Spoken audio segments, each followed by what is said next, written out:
हाँ तो मेरे प्यारे दोस्तों, आज का क्लास आप लोगों के लिए काफी ज्यादा इंफॉर्मेटिव होने वाला है।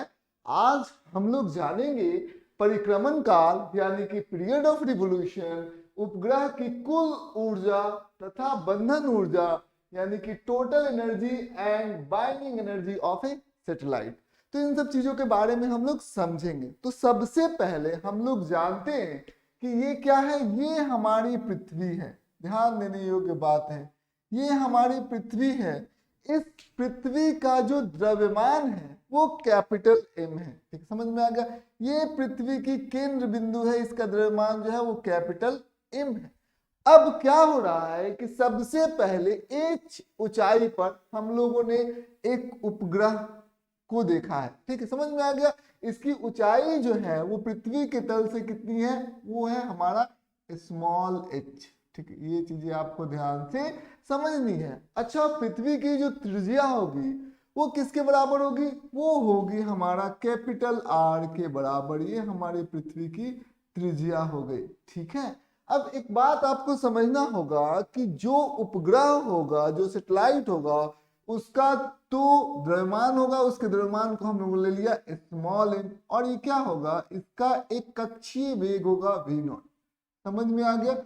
अब यहाँ पर इस उपग्रह के ऊपर पृथ्वी के कारण बल लग रहा है। और क्यों बल लग रहा है, क्योंकि उपग्रह के पास भी द्रव्यमान है और पृथ्वी के पास भी द्रव्यमान है। दोनों के पास द्रव्यमान है और दोनों द्रव्यमान के वजह से यहाँ पर क्या लग रहा है, बल लग रहा है। ठीक है, और इस बल को हम लोग कौन सा बल कहेंगे, अभिकेंद्रीय बल, क्योंकि इसका जो दिशा है वो पृथ्वी की केंद्र की ओर है।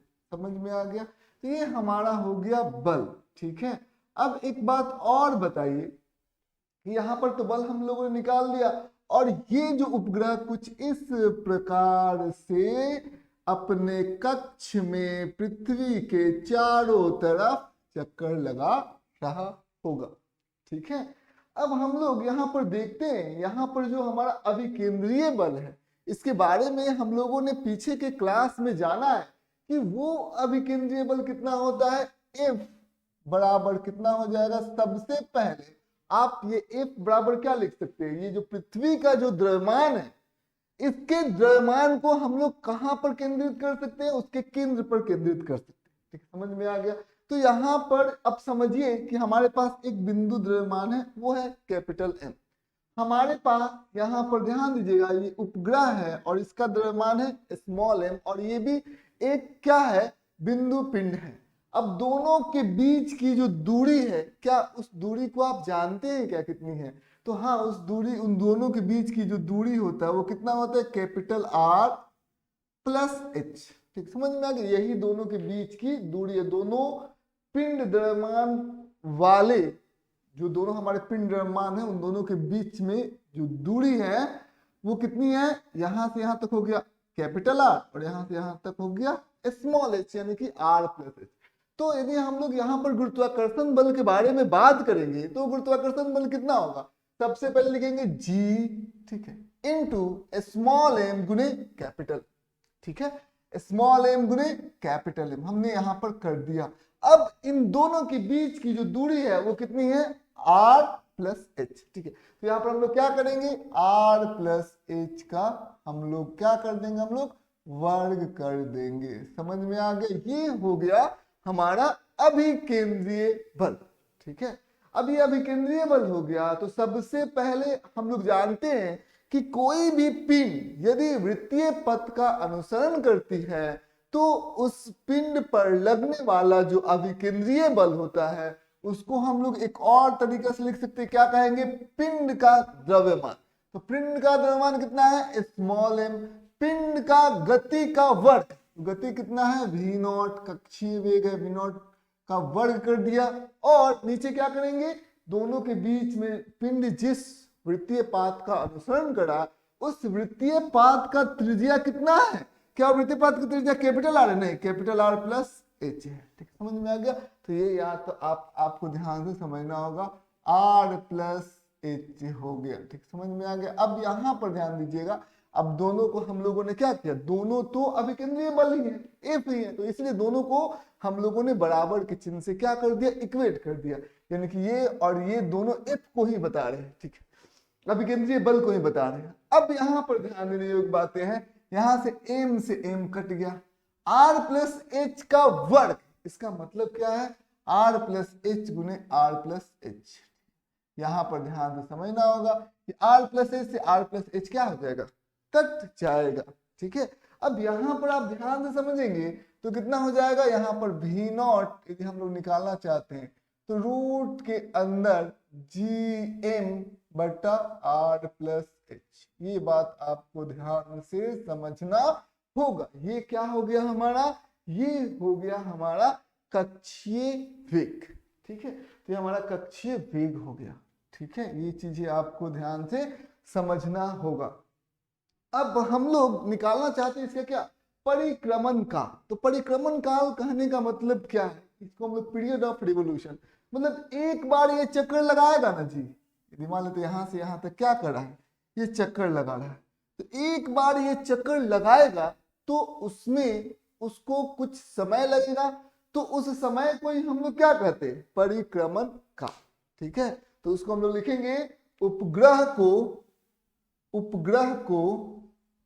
क्या हो जाएगा, उपग्रह को एक चक्कर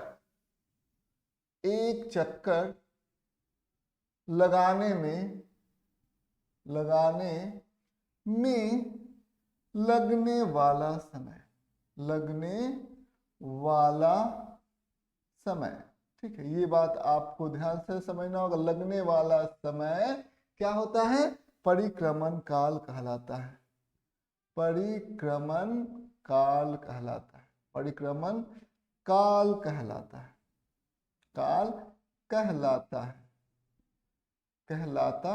है। कोई दिक्कत की बात नहीं है, समझ में आ गया, ये हमारा परिक्रमण काल होता है, ठीक। चलिए आइए हम लोग और आगे की तरफ चलते हैं। ये परिक्रमण काल आखिर कितना होगा, तो सबसे पहले आप यहाँ पर देख सकते हैं कि ये क्या हो रहा है, ये पूरा चक्कर लगाया, तो पूरा चक्कर लगाया तो इसने दूरी तय की, ठीक है, तो दूरी तय की तो वो कितनी दूरी तय होगी, ठीक है, तो वो हो जाएगी 2πr, ठीक है, समझ में आ गया, 2πr, ठीक है। तो यहाँ पर आप देख सकते हैं कि यहाँ पर यदि हम लोग परिक्रमण काल निकालना चाहते हैं, कैपिटल टी निकालना चाहते हैं, तो सबसे पहले 2π, और इस वृत्त की यदि आप त्रिज्या के बारे में बात करेंगे तो कितनी है त्रिज्या, बताइए, वो है ये वाला, यहां से यहां तक इसका केंद्रीय हो गया r प्लस एच, ये बड़े वाले वृत्त की त्रिज्या वही हो जाएगी। तो यहाँ पर कितना कहेंगे, 2πr प्लस एच, और बट्टा में हम लोग क्या लिख देंगे, ये हो गया, इसने दूरी तय की एक बार चक्कर लगाने में।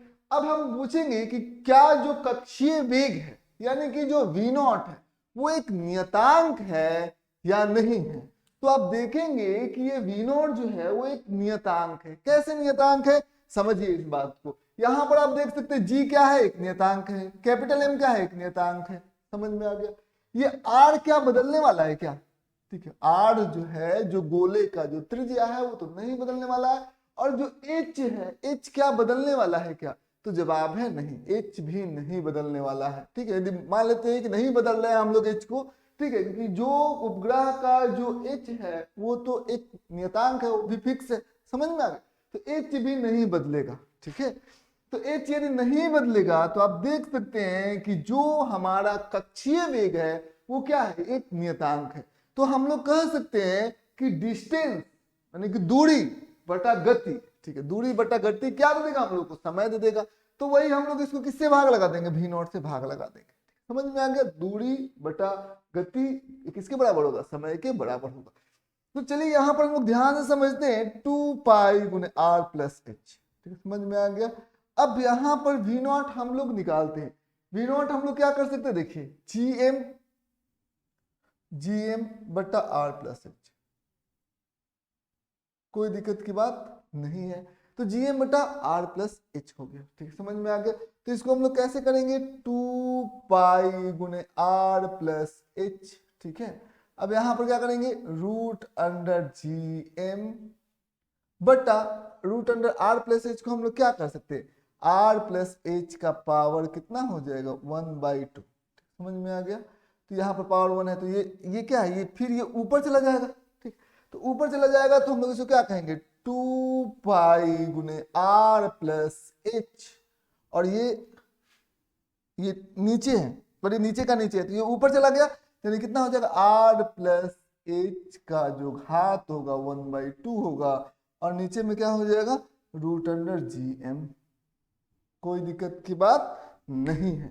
अब आइए हम लोग और आगे बढ़ते हैं। इसका घात कितना है 1 है, और इसका घात कितना है 1/2 है। ठीक है, तो ये चीजें आपको ध्यान समझना होगा। 2 पाई गुने आर प्लस एच का घात कितना होगा, इस दोनों का घात को हम लोग जोड़ेंगे, तो 1 को 1/2 में यदि हम लोग जोड़ेंगे तो कितना आ जाएगा 3/2, 3/2, और यहां पर क्या हो जाएगा रूट अंडर जी एम। कोई दिक्कत की बात नहीं है, ये रूट अंडर जी एम हो गया। ठीक है, तो हम लोग इसको कुछ इस प्रकार से क्या लिख सकते हैं, परिक्रमण काल को हम लोग लिख सकते हैं। अच्छा एक बात बताइए, परिक्रमण काल को तो आपने कुछ इसी प्रकार से लिख दिया। अब हम लोग आगे की तरफ बढ़ते हैं। आगे आपको हमें बताने जा रहे हैं कि ये परिक्रमण काल तो हो गया, एक आपको सूत्र पता है, सूत्र हम लोगों को मालूम है। जैसे कि हम लोग यहाँ पर देखेंगे जो स्मॉल जी होता है वो कितना होता है, स्मॉल जी जो होता है वो क्या होता है, जी जो सतह पर वृत्तीय क्षेत्र का जो परिमाण होता है जी एम बटा आर का वर्ग। समझ में, यही पढ़ना है। स्मॉल जी के सतह पर जो वृत्तीय क्षेत्र का परिमाण होता है वो कुछ इस प्रकार से होता है, तीव्रता यही होती है। तो यहाँ पर हम लोग देखिए, तो यहाँ पर हम लोग क्या लिख सकते हैं, जी एम को हम लोग क्या लिख सकते हैं जी आर स्क्वायर लिख देंगे हम लोग। ठीक है, समझ में आ गया। तो यहाँ पर हम लोग क्या लिख देंगे जी आर स्क्वायर लिख देंगे। ठीक है, रूट जी एम की जगह पर जी आर स्क्वायर लिख देंगे। तो कितना हो जाएगा यहाँ पर देखिए 2 पाई गुने आर प्लस एच का पावर 3/2, और यहाँ पर आप देख लीजिए जीएम की जगह पर हम लोगों ने क्या लिख दिया है, तो जी आर का वर्ग। ठीक है, समझ में आ गया। तो ये हो गया हमारा जी आर का वर्ग हो गया। ठीक, तो ये बात ये भी हमारा क्या है, ये हमारा परिक्रमण काल हो गया। ठीक है, तो ये हम लोग कुछ इस प्रकार से लिख सकते हैं इसको। हम यदि हम आपसे पूछें कि पृथ्वी के सतह पर आप लोग परिक्रमण काल को निकालिए, तो पृथ्वी का सतह का मतलब क्या हो जाएगा, पृथ्वी का सतह यदि ध्यान से देखिएगा तो ध्यान दीजिएगा यहाँ पर पृथ्वी का सतह, तो इसको ध्यान से आपको समझना होगा। तो पृथ्वी के सतह पर जो h का मान होगा वो कितना होगा, क्योंकि h जो होता है वो हमें बताता है कि पृथ्वी के सतह से कितना ऊपर। तो जैसे जैसे नीचे आएंगे h का मान घटते चला जाएगा, और पृथ्वी के सतह पर आएंगे तो h का मान कितना हो जाएगा, वो 0 हो जाएगा। तो यहाँ पर पृथ्वी के सतह पर ठीक है h का यदि हम लोग मान देखेंगे वो कितना हो जाएगा 0 मीटर के बराबर हो जाएगा। समझ में आ गया। अब देखिए वही जो h का मान यहाँ पर हम लोग 0 रखेंगे, देखिए क्या स्थिति आ जाती है यहाँ पर हम लोग देखते हैं। तो h का मान यदि हम लोगों ने 0 रख दिया तो जो हमारा परिक्रमण काल आ गया वो 2 पाई r प्लस एच, तो क्या हो जाएगा r प्लस एच, एच हो गया 0 का पावर 3/2। ठीक है, समझ में आ गया, और बटा root under G R square. ठीक, समझ में आ गया। ये बात आपको ध्यान से समझना होगा। तो ये कितना हो जाएगा 2 पाई r का पावर 3/2, कोई दिक्कत की बात नहीं है, और यहाँ पर क्या हो जाएगा रूट अंडर जी आर। ठीक, समझ में आ गया। तो ये बात आपको ध्यान से समझना होगा। ठीक है, अब यहाँ पर हम लोग करेंगे तो ये एक दोनों कटेगा तो कितना हो जाएगा, टाइम बराबर कितना हो जाएगा 2 पाई r का पावर 1/2 बाई रूट जी। कोई दिक्कत की बात नहीं है। तो अब देखिए t बराबर कितना हो जाएगा 2 पाई। ठीक है, अब इसको r का घात कितना है 1/2 है, तो हम लोग इसे क्या कर सकते हैं, इसको हम लोग रूट r लिख सकते हैं। ठीक है, तो 2 पाई रूट अंडर r/g हो जाएगा। ये हमारा क्या होगा, पृथ्वी के सतह पर परिक्रमण काल हमें मिल जाएगा। अब क्या ये एक नियतांक है क्या, तो हाँ ये एक नियतांक है। ये जो है पृथ्वी के सतह पर जो भी उपग्रह होंगे उन सभी के लिए जो हमारा परिक्रमण काल है वो एक नियतांक है। क्यों? क्योंकि ये तो 2 पाई ये क्या है, पृथ्वी की त्रिज्या, ठीक है, और बटा स्मॉल जी सतह पर वृत्तीय क्षेत्र, ठीक है, की तीव्रता। तो इसका जो मान आता है ना, जो सतह पर, वो हर एक उपग्रह के लिए 1.4 आवर मतलब 1.4 घंटा आता है। यानी कि पृथ्वी के सतह पर जस्ट उसके ऊपर जितने भी आप उपग्रह को देखेंगे उसका जो परिक्रमण काल होगा वो 1.4 आवर के बराबर होगा। ठीक है, अब यहां पर हम लोग और पहले इसे मिटा देते हैं।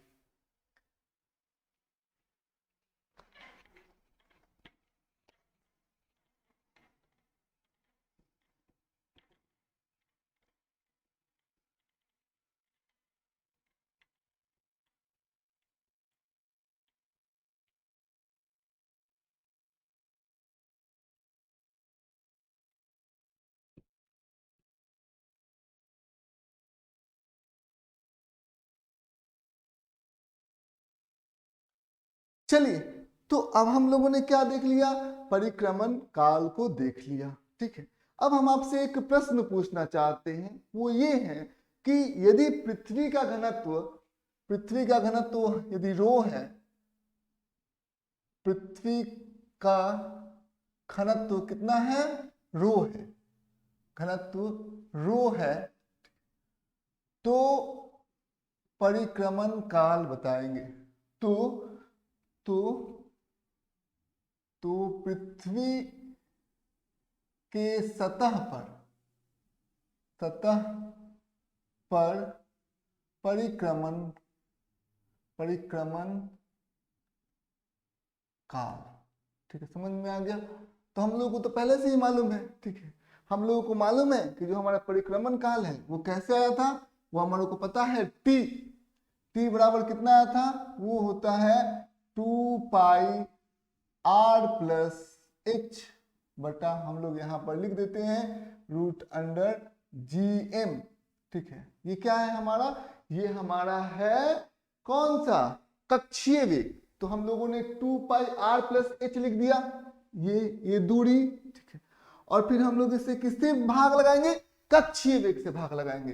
तो gm बटा कितना हो जाएगा, इसको हम लोग जानते हैं, gm बटा क्या हो जाता है हमारा, ये हो जाता है r प्लस h, ये हमारा कक्षीय वेग होता है। ठीक, तो हम लोग यहाँ पर जानते हैं कि पृथ्वी के सतह पर h का मान कितना हम लोग ले सकते हैं, तो h का मान हम लोग ले लेंगे कितना, 0। ठीक है, तो यहाँ पर h का मान यदि 0 ले लेते हैं तो वही जो परिक्रमण काल होता है वो कितना होता है, 2 पाई h का मान 0 ले लिया r डिवाइड, यहाँ पर h का मान 0 ले लिया तो कितना हो जाएगा, gm बटे r। ठीक, समझ में आ गया। अब हम लोग यहाँ पर देखेंगे, यदि r हम लोग नीचे गुना कर दें और r यदि हम लोग ऊपर गुना कर देंगे, नीचे ऊपर r से गुना कर देते हैं, तो जो हमारा जो टाइम है वो कुछ इस प्रकार से आ जाएगा, 2 पाई r बटा कितना आ जाएगा, gm बटा r स्क्वायर को हम लोग क्या ले सकते हैं, स्मॉल g r। ठीक, समझ में आ गया। तो ये चीजें आपको ध्यान से समझना होगा। अब इसको यहाँ पर देख सकते हैं, 2 पाई r का पावर 1/2 इंटू r का पावर 1/2 हम लोग लिख सकते हैं बटा रूट अंडर g गुने r का पावर 1/2, क्योंकि ये रूट के अंदर है। ठीक, r का पावर 1/2 ये कट जाएगा। ठीक, समझ में आ गया। तो हम लोग परिक्रमण काल को पृथ्वी की सतह से कुछ इस प्रकार से भी हम लोग प्रूव कर सकते हैं, दूसरा तरीका है। ठीक है, समझ में आ गया, ऐसे भी हम लोग प्रूव कर सकते हैं। ठीक है, तो इसमें आपको बड़े ही आराम से इसको आप प्रूव कर सकते हैं डायरेक्ट यहाँ से। तो ये हमारा परिक्रमण काल हो गया। अब इस पृथ्वी के ये सतह पर हो गया। अब ये पृथ्वी के सतह पर हो गया तो हमको इसको किसके टर्म में लिखना है, पृथ्वी के घनत्व के टर्म में लिखना है। तो एक बात बताइए, ठीक है, हम लोगों को मालूम है यहाँ पर कि g का मान कितना होता है, g का मान होता है gm बटा r स्क्वायर। ठीक, समझ में आ गया। यदि हम लोग एक काम करते हैं, यहाँ पर हम लोग क्या करते हैं, हमको पता है कि जो घनत्व होता है वो कैसे निकलता है, द्रव्यमान में हम लोग आयतन से भाग लगा देते हैं। ठीक है, तो हम लोगों ने आयतन से भाग लगा दिया। ठीक, तो हम लोग m की जगह पर क्या लिख सकते हैं, यहाँ पर ध्यान दीजिए, ये इससे गुना हो गया तो रो, ठीक है, इससे गुना हो गया तो 4/3 रो पाई r क्यूब। ठीक, और ये हमारा हो गया, क्या हो गया, m की जगह पर हम लोग यहाँ पर लिख सकते हैं। तो यहाँ पर m की जगह पर हम लोग लिख सकते हैं, तो यहाँ पर लिखते हैं हम लोग, तो क्या लिख देंगे, g बराबर g/r², और m का जो मान हमारा है ना, यहाँ से हम लोग ले लेते हैं, तो यहाँ से हम लोग ले लेंगे तो कितना हो जाएगा, 4 रो पाई r क्यूब, ठीक है, बटा 3। ठीक है, ये चीजें आपको ध्यान से समझनी है। अब यहाँ पर r² से ये r क्यूब है 3 है तो कट जाएगा, r गुने यहाँ पर केवल r बच जाएगा। ठीक है, तो यहाँ पर ध्यान दीजिएगा 4/3 रो जी पाई r हो जाएगा, कोई दिक्कत की बात यहाँ पर नहीं है।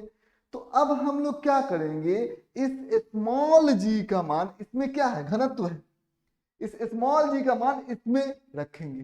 तो जैसे ही हम लोग इसको रखेंगे, ठीक है, तो हम लोग इस यहाँ पर रख देते हैं, तो बड़ी आराम से आप इसको बना सकते हैं। तो बनाएंगे यहाँ पर तो कितना हो जाएगा, 2 पाई √r बटा जी के जगह पर हम लोग क्या लिख सकते हैं, 4/3 रो जी पाई r। यहाँ पर क्या लिखेंगे, 4/3 रो जी पाई r, रो जी पाई r। इसको हमने लिख दिया, r से r ये कट गया। ठीक है, समझ में आ गया। ये 3 जो है 3 अब वो ऊपर चला जाएगा तो कितना हो जाएगा, t बराबर 2 पाई। ठीक है, अब ये ऊपर चला गया तो यहाँ पर आ जाएगा 3/4 रो जी पाई। ठीक है, समझ में आ गई, ये बात आपको ध्यान से समझना होगा। अब 2 पाई को हम लोग यदि अंदर करेंगे तो कितना हो जाएगा, 2 पाई को यदि हम लोग चाहे यहाँ पर 4 है, 2 पाई को अंदर करेंगे तो हम लोग यहाँ पर रूट के अंदर करेंगे तो कितना हम लोग लिख सकते हैं, यहाँ पर हम लोग इसको लिख सकते हैं 2 पाई को √4 पाई स्क्वायर।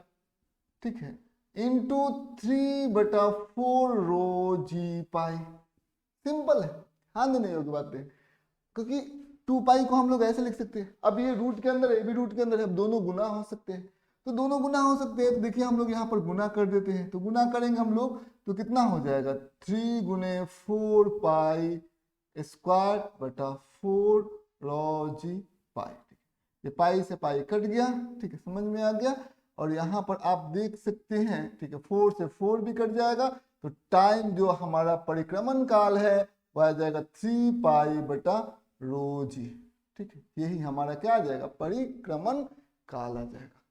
ठीक है, अब यदि आपको आप यहाँ पर देख सकते हैं कि यदि हम आपसे पूछें कि जो हमारा परिक्रमण काल है, ठीक है, और जो हमारा ये आप देख सकते हैं कि जो परिक्रमण काल है वो क्या पृथ्वी के घनत्व पर कुछ इसी प्रकार से क्या होगी, आश्रित होगी। ठीक है, तो हम लोगों ने यहाँ पर देख लिया। इसको क्वेश्चन को डायरेक्ट हम बना सकते हैं। कैसे बना सकते हैं, इतना करने की समझाने की जरूरत थी, बस सीधा यहाँ पर सबसे पहले आपको परिक्रमण काल का सूत्र मालूम होना चाहिए। ये सूत्र आपको मालूम होना चाहिए, सतह पर जो होता है 2 पाई r/g। ठीक है, दूसरा आपको मालूम होना चाहिए कि जो हमारा स्मॉल जी का मान है उसका मान आपको मालूम होना चाहिए घनत्व के रूप में, तो 4/3 रो जी पाई है, और कुछ नहीं करना है, बस इसको यहाँ पर प्लेस कर देना है। ठीक है, समझ में, उसके बाद सीधे यहाँ तक बना लेना है। तो ये फॉर्मूला पहले आपको मालूम होना चाहिए, बस फॉर्मूला मालूम है तो बड़ी आराम से इस क्वेश्चन को हम लोग सॉल्व कर सकते हैं। ये फॉर्मूला मालूम है, बस इतना ही इसके। ठीक है, तो बात आपको ध्यान से, यदि फॉर्मूला नहीं मालूम है तो कुछ इस प्रकार से हम लोग पढ़ जाएंगे। ठीक है, चलिए पहले इसे मिटाते हैं।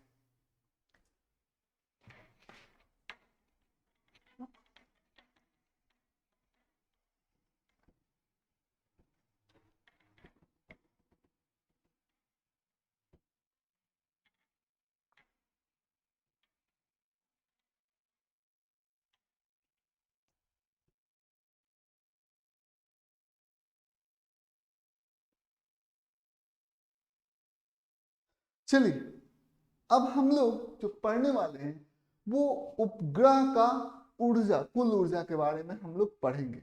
तो सबसे पहले मैं आपसे पूछना चाहता हूं कि आपको ये बताना है प्रश्न, उपग्रह का गतिज ऊर्जा, उपग्रह का गतिज ऊर्जा कितना होगा, गतिज ऊर्जा। तो मैं आपसे यदि पूछूं कि बताइए उपग्रह का गतिज ऊर्जा कितना होगा, तो आप देख सकते हैं कि उपग्रह का द्रव्यमान कितना है, स्मॉल m। तो क्या करेंगे हम लोग, क्या करेंगे, 1/2 गुने उपग्रह का द्रव्यमान गुने स्मॉल m। ठीक है, समझ में आ गया। और फिर क्या करेंगे, उपग्रह का जो कक्षीय वेग है उसका हम लोग वर्ग कर देंगे, तो क्या हो जाएगा, v0 का वर्ग हो जाएगा। समझ में आ गई, यही उपग्रह का क्या हो जाएगा, गतिज ऊर्जा हो जाएगा। हमें पता है जो कक्षीय वेग होता है वो कितना होता है, वो होता है v0 √gm बटा r प्लस, यही होता है r प्लस h। ठीक है, समझ में आ गया। तो यही हमारा कक्षीय वेग होता है। ठीक है, तो हम लोग यदि v0 का वर्ग कर देंगे, कक्षीय वेग का वर्ग कर देंगे, ठीक है, gm बटा r प्लस h, gm बटा r प्लस h। ठीक, समझ में आ गया। ये चीजें आपको ध्यान से समझनी है। अब यहाँ पर हम लोग इसको क्या करेंगे, प्लेस करेंगे, रखेंगे। तो रखेंगे तो क्या होगा, जो गतिज ऊर्जा होगा 1/2 गुने m, और यहाँ पर हम लोग क्या रख देंगे, v0 का वर्ग की जगह पर, v0 के वर्ग की जगह पर यहाँ पर रखेंगे gm बटा r प्लस h। तो यहाँ पर हमने रख दिया g गुने m बटा r प्लस h। ठीक है, इस चीज को आपको ध्यान से समझना होगा। तो यहाँ पर आप देख सकते हैं कितना आ गया, g गुने स्मॉल m गुने कैपिटल M बटा 2r प्लस h। ये क्या होगा, उपग्रह का आ गया हमारा गतिज ऊर्जा। ठीक है, यदि हम कहें कि क्या उपग्रह के पास कोई और ऊर्जा होगी क्या, तो जवाब है हाँ, उपग्रह के पास एक और ऊर्जा होगी। गतिज ऊर्जा इसलिए है क्योंकि उपग्रह जो है वो गति में है, लेकिन उपग्रह के पास स्थितिज गुरुत्वाकर्षण बल के कारण स्थितिज ऊर्जा भी होगा। ठीक है, समझ में आ गया। स्थितिज ऊर्जा होगा तो स्थितिज ऊर्जा हम लोग कैसे करेंगे, तो चलिए यहां पर हम लोग कहेंगे उपग्रह का स्थितिज ऊर्जा, स्थितिज ऊर्जा कितना होता है उपग्रह का स्थितिज ऊर्जा, उसके बारे में हम आपको बताने जा रहे हैं। तो सबसे पहले हमको मालूम है दो पिंड जो बिंदु द्रव्यमान वाले हैं, उन दोनों के बीच में जो हमारा स्थितिज ऊर्जा हो जाता है, जैसे स्मॉल m कैपिटल M है, दोनों के बीच में दूरी जो है वो स्मॉल r है, तो जो ऊर्जा होगा -g small m capital M बटा r। ठीक, समझ में आ गई। ये बात आपको ध्यान से समझना होगा। तो कितना हो जाएगा, -g गुने स्मॉल m गुने कैपिटल M। ठीक है, स्मॉल m गुने कैपिटल M बटा दोनों के बीच में जो दूरी है वो कितनी है, r प्लस h। ठीक, समझ में आ गई। यहाँ पर आपको ध्यान से समझना है, r प्लस h। ठीक है, तो उपग्रह का स्थितिज ऊर्जा कितना हो जाएगा, -g स्मॉल m गुने कैपिटल M बटा दोनों के बीच की जो दूरी है वो r प्लस h। ठीक है, तो ये हमारा उपग्रह का स्थितिज ऊर्जा हो गया। तो यदि हम लोग क्या करेंगे कि उपग्रह का यदि हम लोग कुल ऊर्जा के बारे में सोचेंगे, तो इन दोनों ऊर्जाओं को हम लोग क्या करेंगे, जोड़ेंगे। ठीक है, उपग्रह का स्थितिज ऊर्जा सिंपल है, -g कैपिटल M गुने स्मॉल m, दोनों बिंदु पिंड वाले द्रव्यमान हो गए और दोनों के बीच की दूरी कैपिटल R प्लस h हो गया। तो अब देखिए उपग्रह का कुल ऊर्जा कैसे निकालिएगा, मैं आपसे पूछना चाहता हूं, बताइए तो। उपग्रह का कुल ऊर्जा खोजू आपसे पूछ रहा है कि उपग्रह का कुल ऊर्जा बताइए भैया क्या होगा। ठीक है, तो आप क्या करेंगे, सबसे पहले उपग्रह का गतिज ऊर्जा और उपग्रह का स्थितिज ऊर्जा दोनों को जोड़ेंगे। ठीक है, तो यहाँ पर आप क्या जोड़ेंगे, गतिज ऊर्जा यानी कि काइनेटिक एनर्जी। ठीक है, समझ में आ गया, ये हमारा काइनेटिक एनर्जी है। और फिर उपग्रह का स्थितिज ऊर्जा यानी कि हमारा पोटेंशियल एनर्जी है, तो Pe, दोनों को आपको जोड़ना पड़ेगा। चलिए आइए हम लोग इन दोनों को जोड़ते हैं। तो गतिज ऊर्जा कैसे निकलेगी इसको ध्यान से समझना आप, G स्मॉल m गुने कैपिटल M बटा 2r plus h, 2r plus h। ठीक है, समझ में आ गया। ये हो गया हमारा उपग्रह का गतिज ऊर्जा।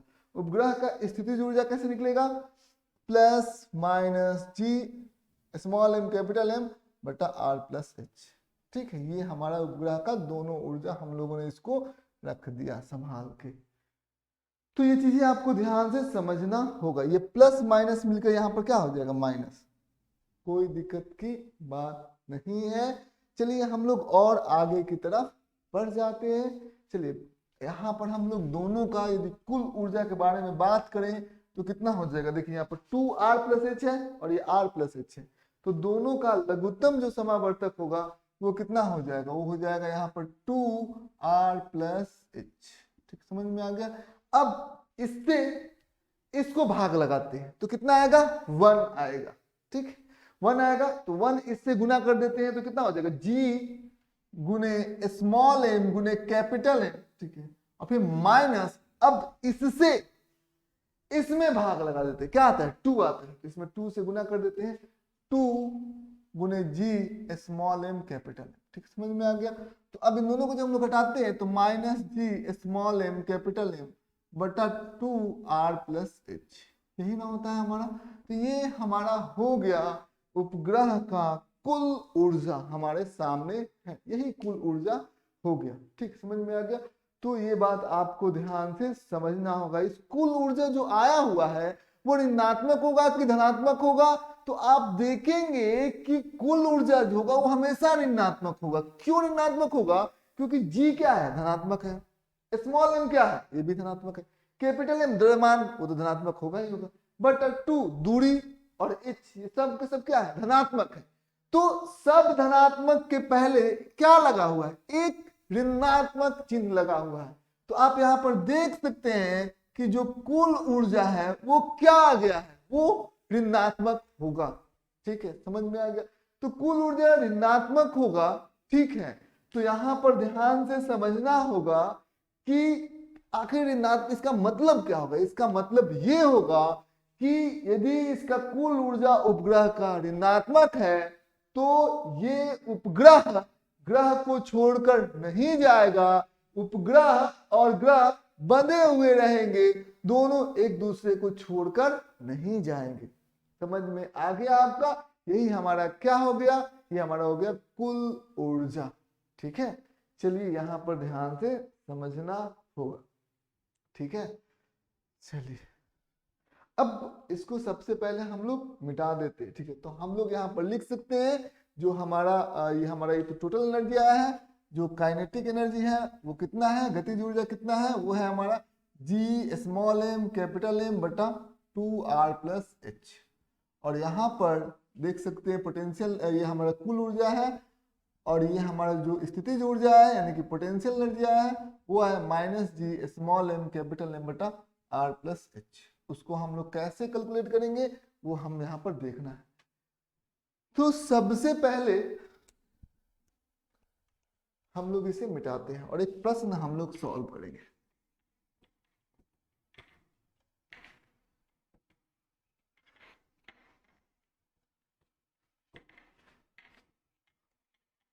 देखिए जो प्रश्न हमारे सामने होंगे वो ये है कि मान लेते हैं कि कोई हमारे पास उपग्रह है और ये उपग्रह जो है वो आर ऊंचाई है, आर ऊंचाई पर ये क्या कर रहा है, वृत्तीय पथ का अनुसरण कर रहा है। तो यहाँ पर इसका गतिज ऊर्जा होगा, यहाँ पर इसका स्थितिज ऊर्जा होगा, यहाँ पर इसका कुल ऊर्जा होगा, तो उसका मान जो होगा वो कितना होगा। वो सबसे पहले यहाँ पर चलते हैं। सबसे पहले हम लोग क्या कहेंगे, उपग्रह का गतिज ऊर्जा। ठीक है, किसका, उपग्रह का, उपग्रह का गतिज ऊर्जा क्या होता है जी, गतिज ऊर्जा। तो समझिए उपग्रह का गतिज ऊर्जा कितना होता है, 1/2 इंटू जो ये उपग्रह है उसका हम लोग द्रव्यमान कर देते हैं, बटा हम लोग क्या कर देते हैं, जो कक्षीय वेग है उसका हम लोग वर्ग कर देते हैं। तो कक्षीय वेग हो गया v0 का वर्ग। ठीक है, तो हमें ये सूत्र तो हम लोग को मालूम है ही, वो कितना आ गया था हमारा, यहाँ पर डायरेक्ट सूत्र से भी लिख सकते हैं, जी स्मॉल m कैपिटल M बटा 2r प्लस एच। तो इसको हम लोग ऐसे भी लिख सकते हैं, जी स्मॉल m कैपिटल M बटा 2r प्लस एच।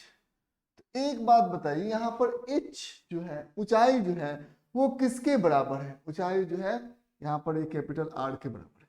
समझ में आ गया? तो h बराबर R है, यहाँ पर वो मान हम लोग पुट करेंगे। ठीक है, समझ में आ गया? 2r प्लस R यहाँ पर कितना हो जाएगा? G small m capital M, R plus R 2r गुने 2 यानी कि 4r हो गया। ये हमारा क्या हो गया? गतिज ऊर्जा। क्यों? क्योंकि जो h है वो r के बराबर है, वहां पर रखना है। फिर यहाँ पर आप ये भी कह सकते हैं कि स्थितिज ऊर्जा बताइए। चलिए स्थितिज ऊर्जा पर हम लोग बात करते हैं। स्थितिज ऊर्जा क्या सूत्र होता है जी? फटाफट बोलिए। Minus G small m capital M बटा r प्लस h, यही ना सूत्र होता है हमारे पास। अब हम लोग इसको स्थितिज ऊर्जा को हम लोग देखते हैं तो क्या हो जाएगा? अगेन हम लोग h की जगह पर क्या रख देंगे? r को रख देंगे। तो वही हम लोग रखते हैं। यहाँ पर कितना हो जाएगा? Minus G small m capital M बटा r, यहाँ पर h की जगह पर हम लोग r रख देते हैं। ठीक है, समझ में आ गया? तो कितना हो जाएगा? Minus G small m capital M बटा 2r। तो ये हमारा क्या हो गया? स्थितिज ऊर्जा हो गया। किसका? ये स्थितिज ऊर्जा हो गया हमारा उपग्रह का।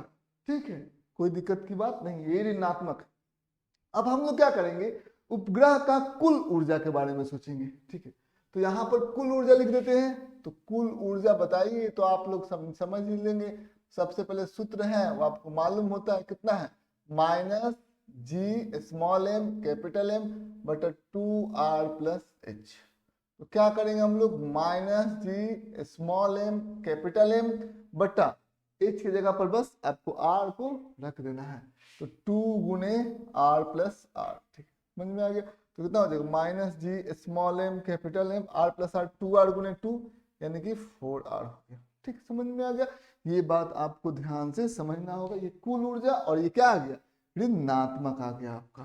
ठीक है, ये आपका कुल ऊर्जा हो गया। बस कुछ नहीं करना था, h की जगह मान को प्लेस करना था। h बराबर यहाँ पर r है। अब देखिए, यदि हम चाहें तो संबंध जो है वो लिख सकते हैं। किसके किसके बीच में संबंध? तो गतिज ऊर्जा, ठीक है, स्थितिज ऊर्जा, ठीक है, और कुल ऊर्जा, इन तीनों के बीच में यदि हम चाहें तो संबंध लिख सकते हैं।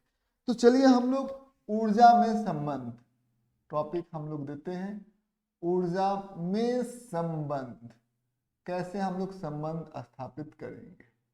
ठीक है, सबसे पहले एक बात देखिए, यहाँ पर क्या है? ये कुल ऊर्जा है और ये क्या है? गतिज ऊर्जा है।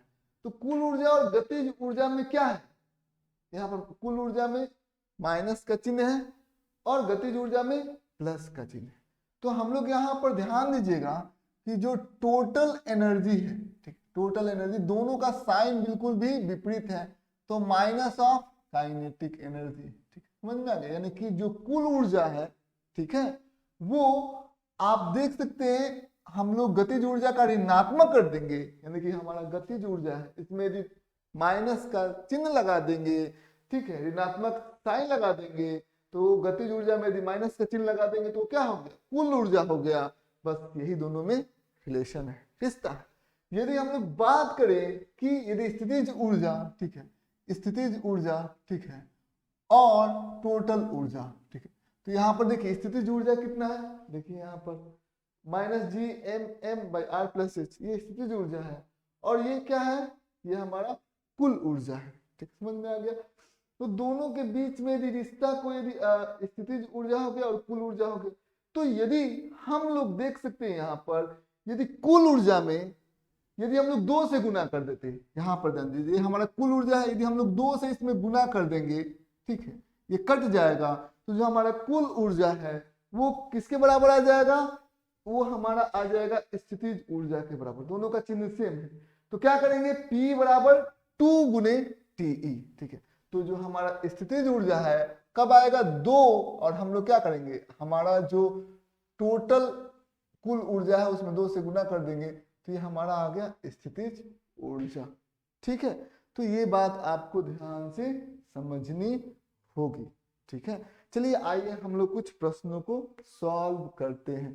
जैसे मान लेते हैं कि ये एक कक्षीय वेग है, ठीक है, कक्षीय वेग में जा रहा है, इसके पास जो ऊर्जा है वो मान लेते हैं कि स्थितिज ऊर्जा, ठीक है, वो -100 जूल के बराबर है। कोई दिक्कत की बात नहीं है, ये स्थितिज ऊर्जा -100 जूल के बराबर है। यदि हमसे पूछा जाए, ठीक है, कि सबसे पहले एक काम करिए, आप कुल ऊर्जा निकालिए, समझ में आ गया?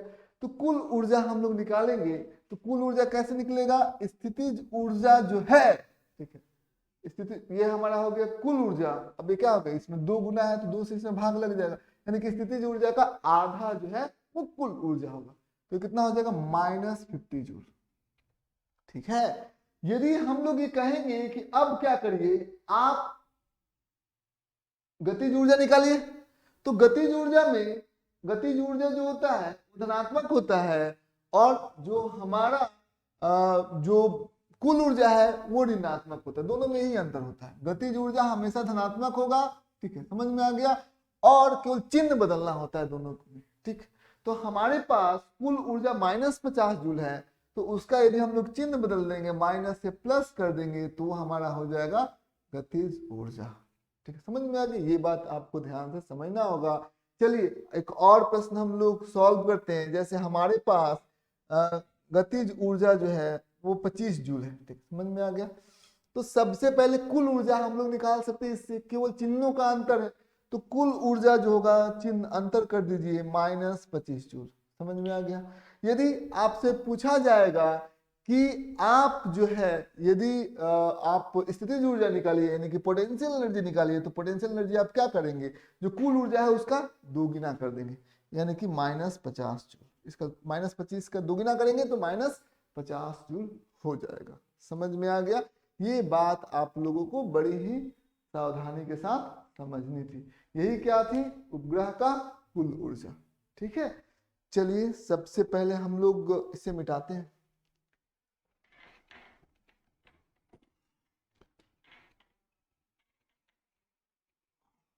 अच्छा, एक प्रश्न और लेते हैं। जो प्रश्न हमारे सामने है वो कुछ इस प्रकार से है। ये हमारा एक ग्रह है, इस ग्रह का द्रव्यमान कैपिटल M है, इस ग्रह का त्रिज्या कैपिटल R है, ठीक है, समझ में आ गया? अब यहाँ पर ध्यान देने योग्य बातें हैं कि इस ग्रह का जो ऊंचाई है h जो है, ठीक, समझ में आ गया? h जो है वो R के बराबर है, ठीक, समझ में आ गया? यहाँ पर ये चारों तरफ ये चक्कर लगा रहा है, कौन? ग्रह, उपग्रह, ठीक। तो उपग्रह चक्कर लगा रहा है, उपग्रह का द्रव्यमान कितना हो जाएगा? m के बराबर हो जाएगा। अब क्या हो रहा है कि अब इसे हम लोग इस कक्ष से इसको ऊर्जा दे रहे हैं, क्या दे रहे हैं हम लोग? ऊर्जा, ठीक है। तो ऊर्जा देने की वजह से इसका जो कक्ष है वो क्या हो जाता है? बढ़ जाता है, ठीक है, समझ में आ गया? ज्यादा ऊर्जा मतलब ज्यादा बड़ा त्रिज्या वाला वृत्त में ये जाएगा। तो यहाँ पर ध्यान दीजिएगा, यहाँ पर ऊर्जा हो जाएगा कुछ इस प्रकार से, फर्स्ट है, ये सेकंड है, समझ में आ गया? तो ये बात आपको ध्यान से समझना है, फर्स्ट है और ये सेकंड है। अब यहाँ पर इसका जो त्रिज्या है वो है हमारे, यहाँ पर जो हाइट है वो हाइट है हमारा h बराबर 2r, ठीक, समझ में आ गया? अब कहने का मतलब ये है, ठीक है, कि इसमें आपने कुल ऊर्जा कितना दिया। तो सबसे पहले ऑर्बिट में हम लोग क्या करेंगे? पहले कक्ष में हम लोग कुल ऊर्जा को देखेंगे। तो कुल ऊर्जा हम लोग कहां देख रहे हैं? पहले कक्ष में। कितना हो जाएगा कुल ऊर्जा? ध्यान समझिए, तो -G गुने कैपिटल M बटा क्या हो जाता है? R प्लस H हो जाता है, इन होता है R प्लस H, और फिर इसमें 2 से हम लोग गुना कर देते हैं। तो यहाँ पर H का जो मान है, जो कक्ष में है, प्रथम कक्ष में H का मान जो है वो कैपिटल R के बराबर है। तो इसको हम लोग जब कैलकुलेट करेंगे तो कितना हो जाएगा? 2, ठीक, समझ में आ गया? 2R plus R। कोई दिक्कत की बात नहीं है।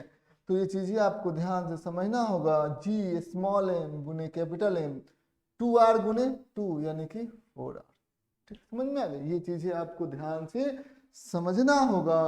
ठीक है। अब हम लोग कुल ऊर्जा हम लोगों ने क्या किया, इसमें देख लिया। अब कुल ऊर्जा दूसरे में हम लोग देखते हैं। कुल ऊर्जा, ठीक है, कुल ऊर्जा हम लोगों ने ये पहला कक्ष में देख लिया। कुल ऊर्जा हम लोग अब देखेंगे कौन सा कक्ष में, दूसरे कक्ष में। चलिए आइए दूसरे कक्ष में देखते हैं। तो ये कितना होगा, इसका सूत्र क्या होगा, ठीक है, वो सूत्र हो जाएगा वही माइनस जी स्मॉल एम गुने कैपिटल एम बट्टा आर प्लस एच और गुने 2। ठीक है, तो इसको यदि हम लोग कैलकुलेट करेंगे, इसका मान हम लोग ज्ञात करेंगे, तो अब की बार h का मान कितना है जी, इस कक्ष के लिए h का मान जो है वो 2r के बराबर है।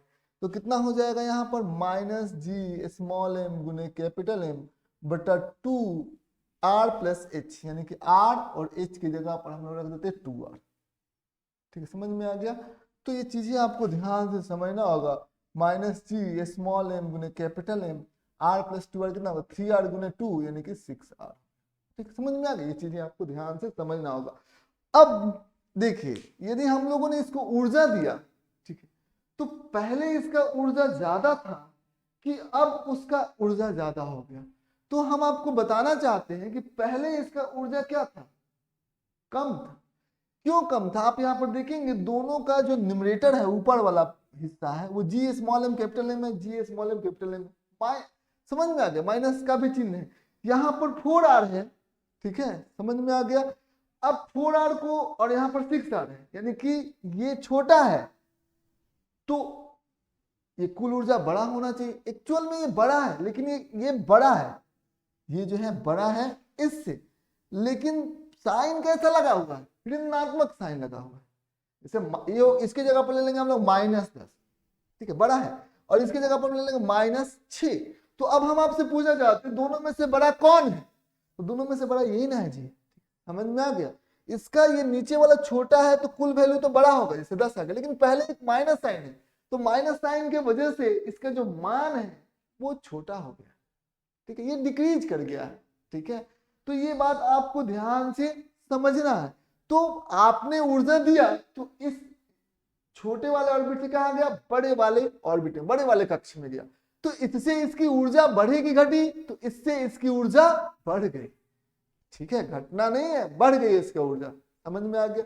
अब ऊर्जा बढ़ गई, यदि हम लोग बोलेंगे कि गतिज ऊर्जा पर, कुल ऊर्जा तो बढ़ गई, ठीक है, कुल ऊर्जा बढ़ गई, गतिज ऊर्जा मतलब यदि बड़े ऑर्बिट में जाएंगे तो कुल ऊर्जा क्या होगी, बढ़ेगी, कुल ऊर्जा बढ़ गई। ठीक है, वो इंक्रीज कर जाएगी। अच्छा, गतिज ऊर्जा के बारे में आपका क्या ख्याल है, तो गतिज ऊर्जा को देखेंगे तो, ठीक है, तो V0 बराबर कितना हो गया, √GM बटा R प्लस H, यही ना होता है V0। तो यहां पर आप देखेंगे कि बड़े ऑर्बिट में जब ये गया, बड़े कक्ष में जब ये गया, तो H का मान क्या होगा, बढ़ा होगा ना जी, H का मान बढ़ा होगा, जिसके वजह से V0 का मान घटा होगा। समझ में आ गया। तो ये बात आपको ध्यान से समझना होगा। ठीक है, तो यहां पर आप बड़ी आराम से देख रहे हैं कि जो कक्षीय वेग है वो घट रहा है यदि हम ऊंचाई पर जाएंगे तो जिसके वजह से हमारा गतिज ऊर्जा क्या होगा, गतिज ऊर्जा जो है वो घटेगा। कुल ऊर्जा तो बढ़ रहा है लेकिन गतिज ऊर्जा घट रहा है। और साथ ही साथ यदि हम लोग बात करें कि हमारा स्थितिज ऊर्जा, तो स्थितिज ऊर्जा के बारे में आपका क्या ख्याल है जी, तो स्थितिज ऊर्जा जो होता है वो कुछ इस प्रकार से इसका सूत्र होता है। तो H तो यहां पर बढ़ रहा है, तो H के बढ़ने से, ठीक है, ये बात सही है कि H के बढ़ने से इसका वैल्यू पहले -10 था तो अब -4 हो गया। तो H के बढ़ने से इसका जो मान है वो क्या हो गया, ऋणात्मक में कम हो, मतलब या -10 से -4 हो गया। ठीक है, तो अब देखिए पहले समझिए ऐसे एग्जाम्पल के लिए -10 है, वैल्यू बड़ा है लेकिन पहले ऋणात्मक चिन्ह है, अब क्या है -4 है। तो आप यहां पर ध्यान से समझेंगे, पहले स्थितिज ऊर्जा ज्यादा थी या अब स्थितिज ऊर्जा ज्यादा है, तो अब हम लोग कहेंगे कि नहीं, अब स्थितिज ऊर्जा ज्यादा है। H के मान के बढ़ने से इसका जो न्यूमेरिकल वैल्यू है, ठीक है, जैसे 10 से समझिए एजम्पशन के लिए 4 हो गया, लेकिन माइनस साइन लगने की वजह से बाद में क्या हो जाएगा, छोटा यदि ऋणात्मक है तो ना बड़ा है, ठीक है। तो -10 से -4 बड़ा होता है, ठीक है। तो यहाँ पर H का मान बढ़ रहा है, लेकिन हमारा जो स्थितिज ऊर्जा है वो क्या हो रही है, बढ़ रही है, ठीक, समझ में आ गया। तो यहाँ पर गतिज ऊर्जा डिक्रीज कर रहा, स्थितिज ऊर्जा के बारे में क्या ख्याल है, स्थितिज ऊर्जा ये क्या हो रही है, ध्यान से देखना है। तो ये क्या हो रही है, ये जो है वो बढ़ रही है, ठीक है, H के मान बढ़ने के कारण, ठीक। तो ये बात आपको ध्यान से समझना होगा। तो ऐसे आपने समझ लिया। तो यहाँ पर हम लोग एक्चुअल में क्वेश्चन क्या था, कुल ऊर्जा आपने कितना दिया, तो कुल ऊर्जा आपने कितना दिया उसको पहले आपको समझना था। तो आपने यहाँ पर कुल ऊर्जा जो दिया है वो कुछ इस प्रकार से दिया है। तो कुल ऊर्जा की वजह से इसमें जो आपने ऊर्जा दिया है उससे कुल ऊर्जा में परिवर्तन होगा, ठीक है। जैसे यहाँ पर इसके पास कुल ऊर्जा हमको मालूम है, इस बिंदु पर हमको कुल ऊर्जा मालूम है। दोनों कुल ऊर्जा का यदि हम लोग अंतर ले लेंगे तो आपने जितना ऊर्जा दिया है वो हमें निकल जाएगा। तो दोनों कुल ऊर्जा का अंतर कितना है, हम लोग क्या करेंगे, इस ऊर्जा में से इस ऊर्जा को घटा देंगे, ठीक, समझ में आ गया। तो हमें कैसे निकल गया, दिया हुआ ऊर्जा, दिया ऊर्जा कितना आपने ऊर्जा को दिया है, तो सबसे पहले जो इस ऊर्जा में से इस ऊर्जा को हम लोग घटा दें तो कितना हो जाएगा, -G small m capital M बट्टा 6R में से घटा देंगे हम लोग -G small m capital M बट्टा 4, ठीक। तो यही चीजें हैं जो आपने ऊर्जा दिया है उसने कुल ऊर्जा को, वही ना, कुल ऊर्जा में भी परिवर्तन हो गया तो जितना आपने ऊर्जा दिया, ठीक है, उतना ही ना परिवर्तन होगा, ठीक है, समझ में आ गया। तो ये बात आपको ध्यान से समझना होगा कि अब इसको हम लोग जब कैलकुलेट करेंगे तो देखिए -G small m capital M बटा 6R plus G small m capital M बटा 4R। अब दोनों का यदि हम लोग लघुत्तम समावर्तक ले लेते हैं तो 12R हो जाता है, इससे इसको हम लोग भाग लगा देते हैं तो 2 आता है, -G small m capital M, इससे इसको भाग लगाते हैं तो 3 आता है, 3 इसे गुना कर देते हैं, G small m capital M।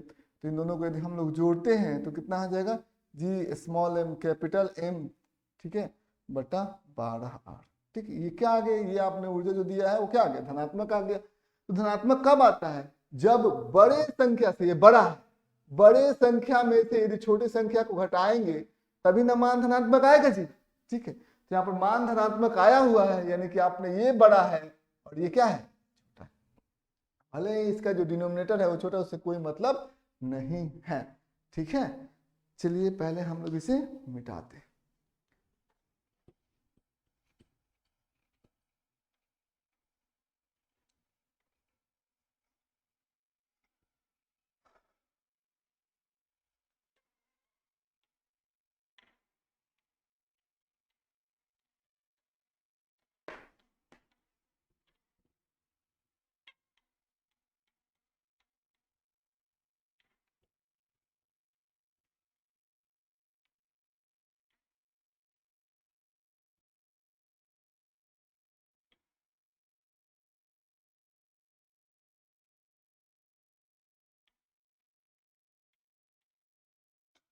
चलिए अब हम लोग आगे की तरफ बढ़ते हैं, ठीक है। तो जो आगे की तरफ जो हम लोग बढ़ने वाले हैं वो हम लोग जो नया जो टॉपिक पढ़ने वाले हैं वो है हमारा बाइंडिंग एनर्जी, समझ में आ गया। तो बाइंडिंग एनर्जी होती क्या है, यानी कि बंधन ऊर्जा क्या होता है। तो बंधन ऊर्जा को समझना है, जैसे मान लेते हैं कि ये चक्कर लगा रहा है, चक्कर लगा रहा है तो इसका बंधन ऊर्जा है, बंधन ऊर्जा, ठीक है। तो ये बंधन ऊर्जा है इसमें, तो ये दोनों जो है वो बंधे हुए हैं, ठीक। ये बंधन ऊर्जा इसके पास है। अब एक बात आपको ध्यान से समझनी है कि अब इसमें हम लोग और कितना ऊर्जा दे। अब इसके पास ऊर्जा कितनी है, कुल ऊर्जा देखिए, तो कुल ऊर्जा है -G small m capital M बटा R प्लस। कोई दिक्कत की बात नहीं, ये हमारा कुल ऊर्जा हो गया। तो सबसे पहले हम लोग बंधन ऊर्जा के बारे में हम लोग समझते हैं क्या होता है बंधन ऊर्जा। तो अब इस कुल ऊर्जा में हम लोग कितना ऊर्जा दें, ताकि ये उपग्रह ग्रह के साथ जो बंधा हुआ है वो बंधा हुआ ना रहे, वो पलायन कर दे। तो वो न्यूनतम ऊर्जा हम लोग कितना दे ताकि ये दोनों जो है वो बंधा हुआ ना रहे। तो सबसे पहले आपको यहाँ पर उसी को हम लोग क्या बोलते हैं, बंधन ऊर्जा। ठीक है, तो सबसे पहले हम लोग इसकी परिभाषा लिखते हैं। पलायन कराने के लिए उपग्रह को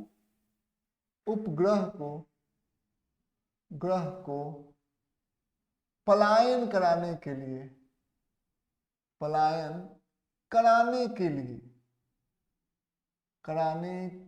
के लिए ठीक है, के लिए दिया गया के लिए आवश्यक न्यूनतम ऊर्जा, आवश्यक क्या होना चाहिए, न्यूनतम ऊर्जा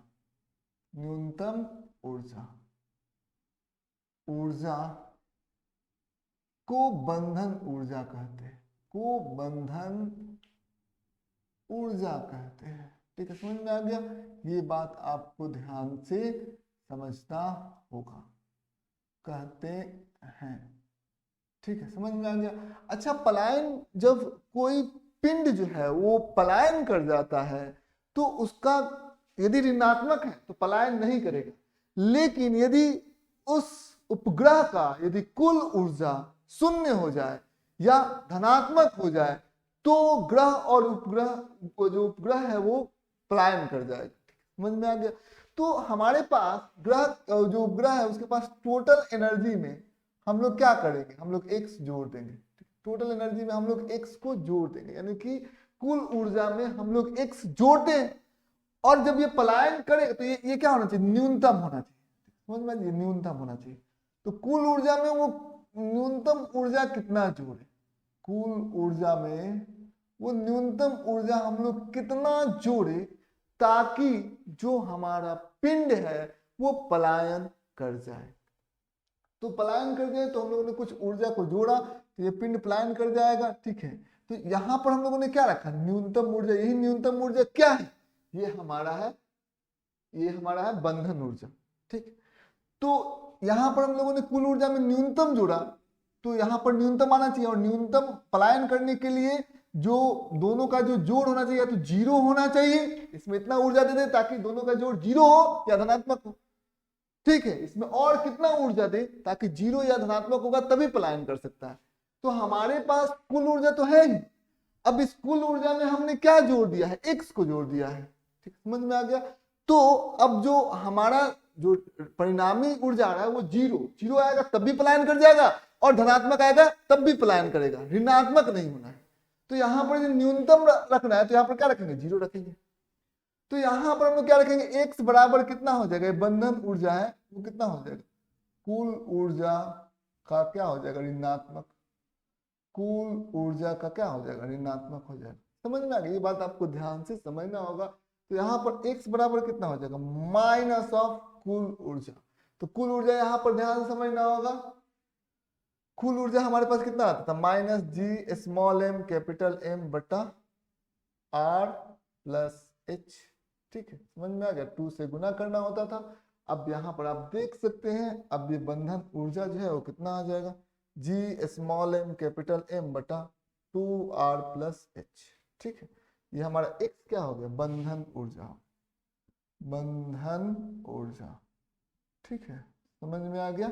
ये बात आपको ध्यान से समझनी है, यानी कि कुल ऊर्जा जितना होगा उसका यदि हम लोग धनात्मक कर देंगे तो ये क्या हो जाएगा, बंधन ऊर्जा। यदि कुल ऊर्जा माइनस 10 जूल है तो बंधन ऊर्जा क्या हो जाएगा, प्लस 10 जूल।